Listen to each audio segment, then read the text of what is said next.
Hola, ¿qué tal chicos? Muy buenas tardes a todos. Un gusto saludarlos. Bienvenidos a la materia de Historia de la Literatura. Yo soy su maestra, licenciada Ingrid Albarrán Cabrera, y a continuación les presento el programa que vamos a ver el día de hoy. Primeramente vamos a ver un repaso, enseguida vamos a ver nuestro tema central, que son los géneros literarios, y finalmente les voy a dar un breve descanso. Después del descanso, pues vamos a explicar lo que es la actividad del día. Bien, primeramente vamos a empezar con el concepto de literatura. Como ya les había dicho al inicio, es un breve repaso que vamos a dar. Y bueno, pues iniciamos. La literatura es una manifestación artística basada en el uso de la palabra y del lenguaje tanto escrito como oral. Con este término también se conoce el conjunto de las producciones literarias, por ejemplo, de un país, de una lengua o de una época.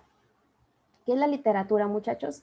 Bueno, en sí es la fusión entre la intención semántica y la expresión estética. Como ustedes bien han sabido, anteriormente se ha dicho que la literatura inició como un lenguaje bello, pero en sí viene siendo la unión de la gramática, retórica y poética. Bien, ahora me voy a lo que es la historia de la literatura. ¿Qué es la historia de la literatura? Quiero hacer hincapié en esto porque es el nombre de nuestra materia. Cabe señalar que a partir del siglo XVIII que comenzó a hacerse uso de la palabra literatura. Sin embargo, no fue hasta el siglo XIX que el término tomó el sentido con el cual se le conoce en la actualidad.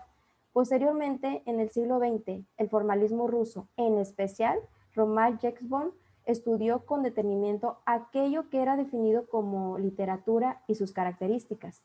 De esta manera logró diferenciar la función poética del lenguaje y la estética de la escritura para emitir un mensaje. La literatura es propia de la cultura del ser humano y tiene características propias de cada época. También tiene características propias del lugar donde se ha desarrollado. En la antigüedad, la literatura griega se crearon obras de referencias que marcaron a la producción literaria posterior, como la Ilíada y la Odisea, ambas del autor Homero. Bien, alumnos, en cuanto a la historia de la literatura, se habla mucho porque no se sabe exactamente o a ciencia cierta dónde fue el origen. Se habla que fue en la antigua Grecia y también se habla que fue en Egipto, ¿verdad? Pero lo que sí es cierto es que comenzó en la era primitiva. En la era primitiva no había escritura, por lo tanto no había literatura. Empezamos, digamos que con las pinturas rupestres, que aquella civilización empezó plasmando en aquellas cavernas, y ahí en esas cavernas plasmaban todo lo que ellos hacían, incluso lo que existía en el universo.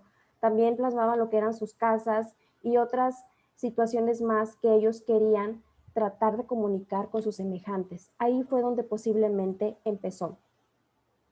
La historia de la literatura en sí la empezó a escribir una persona llamada Juan Andrés en Italia, que es lo que estamos proyectándoles en este momento, las épocas de la literatura o épocas literarias. Vamos a empezar con la época antigua. ¿En qué siglo empezó la época antigua? Bueno, fue en el siglo XVIII. Esta tuvo una función mágico-religiosa, sirvió para acumular y transmitir saberes diversos y desempeñó una función didáctica y narrativa.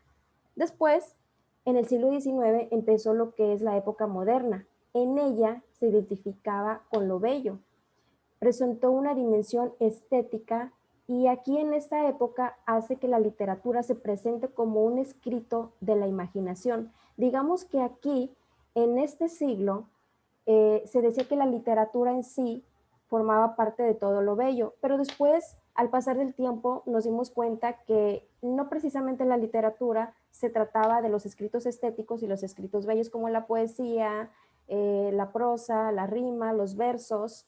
No, también nos dimos cuenta que la literatura traía consigo la narrativa, que venían escritos los textos periodísticos, los descriptivos, etcétera. Y finalmente nos encontramos en la época contemporánea. ¿En qué siglo? Es en el siglo XX o en el siglo actual. Sus principales características son la experimentación y la ruptura, da en el texto la reflexión metatextual y busca la participación del lector. Entonces, esto es en el siglo XX, época contemporánea. Y bien, ¿por qué les acabo de hacer hincapié de las épocas literarias? Bueno, yo quería que conocieran un poco porque después de esto se formaron lo que son los géneros literarios. Bien sabíamos que todo lo que se escribía, sea prosa, verso, poesía, narrativa, formaba parte de un texto literario, pero después llegó la necesidad de formar esos géneros literarios. En este momento tenemos tres: la lírica, la épica o narrativa y la dramática. Pero primeramente quiero compartirlos qué es un género literario.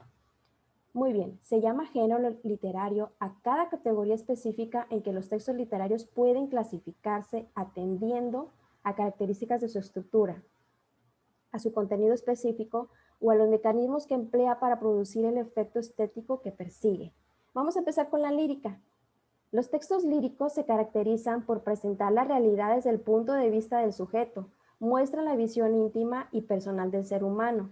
En ellas, el poeta habitualmente expresa sus sentimientos, pensamientos, estados de ánimo o vivencias.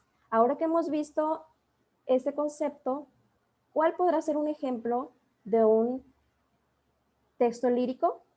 Bien, puede ser la poesía, porque aquí nos está diciendo que el autor está plasmando sus sentimientos, pensamientos y estados de ánimo, ¿ok? Ahora nos vamos con la épica o narrativa.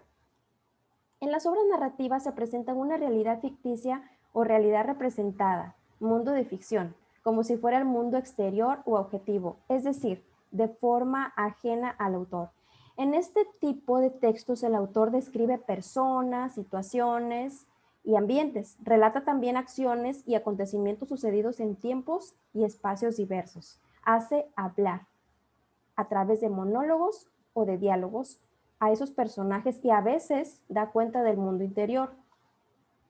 Aquí se plasman pensamientos, sentimientos, estados de ánimo, pero ojo, no precisamente del autor, sino de los personajes que están narrando este texto épico. Ahora nos pasamos con el género dramático. En las obras dramáticas se presenta uno o varios conflictos generando por unas interrelaciones de unos personajes que sin que el autor los presente ni describa y sin que diga qué hacen o sienten, dialogan entre sí y actúan durante cierto momento o unidades de tiempo en uno o varios lugares. Bien, en la siguiente diapositiva les presento ahora sí un mapa en donde se encuentran los géneros literarios, para que ustedes vayan conociendo cuáles son los ejemplos de ellos después de haber visualizado los conceptos. Vamos a empezar con la narrativa. ¿Qué es la narrativa? ¿Qué es el género narrativo? Bueno, tenemos que son los relatos o sucesos. En ello tiene inicio, nudo y desenlace.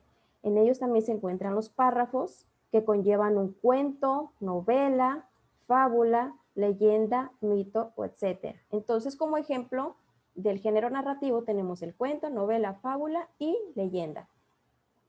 Ahora nos pasamos al lírico. Su intención comunicativa es recitar versos. Se caracteriza por presentar musicalidad y ritmo. Tiene también versos y estrofas. ¿Qué será un ejemplo del género lírico? Bueno, es el poema, la canción y demás. Y finalmente nos pasamos al género dramático. Su intención comunicativa es representar situaciones. Utiliza diálogos y acotaciones. Están formados por actos o escenas y los ejemplos que les puedo dar del género dramático es la obra de teatro, guión, el libreto, etc. Finalmente me paso ahora con los autores famosos de las obras literarias. Entre los autores más destacados, porque crear algunas de las obras más importantes de literatura, se pueden mencionar al famoso William Shakespeare o Edgar Allan. Estamos hablando de la literatura en inglés. En la literatura española, alumnos, nos encontramos con Miguel de Cervantes o el famosísimo Gabriel García Márquez. En la literatura alemana tenemos a Johann Goldwyn y a Frank Kafka. En la literatura francesa tenemos a Victor Hugo o Albert Camus. Y finalmente, en la literatura rusa encontramos a Fyodor Dostoyevsky o León Tolstoy. Bueno, esto es todo por este día en nuestra materia de historia de la literatura. Espero que hayan absorbido un buen de conocimiento. A continuación tenemos un breve receso y después del receso vamos a continuar explicando la actividad de este día. Gracias por su atención.